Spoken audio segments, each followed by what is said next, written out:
Bueno, pues hay un plan como todos los días, intentar ir a competir, a ser un equipo exigente, a cambiar cosas que hace 3 semanas tuvimos un enfrentamiento con ellas y no nos salió bien. Y bueno, hay que seguir intentando cosas para poder hacer más daño del que hicimos al Fútbol Club Barcelona. Así que plan, ir a Barcelona, intentar competir, intentar hacer un buen partido. Si nos podemos llevar 3 puntos bien, si nos podemos llevar 1 tampoco está mal.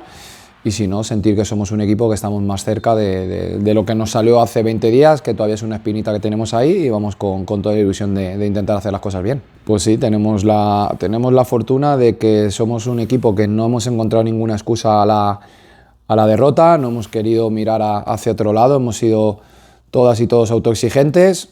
Es una final que nos hizo daño por cómo estuvimos.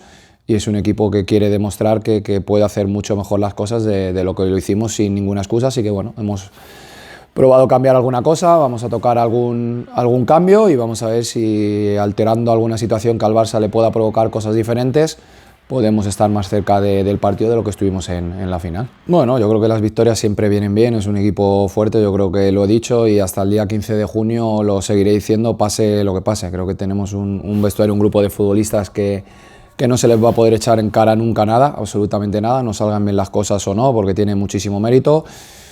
Situación delicada, perdemos también a Nati por lesión, perdemos a alguna otra futbolista, vamos bajo mínimo, pero bajo mínimo llevamos varias semanas compitiendo, el equipo sabe que nos quedan 180 minutos, nos queda miércoles y nos queda domingo, tenemos 2 semanas bonitas para disfrutar y para jugadoras también de nivel que puedan disfrutar de sus selecciones que se han ganado. Y último esfuerzo de todas, de todo, lo vamos a intentar con todo, como siempre hacemos, independientemente de lo que pueda pasar a final de partido. Así que bueno, con ilusión vamos a jugar a Barcelona, mañana un partido bonito y un partido grande.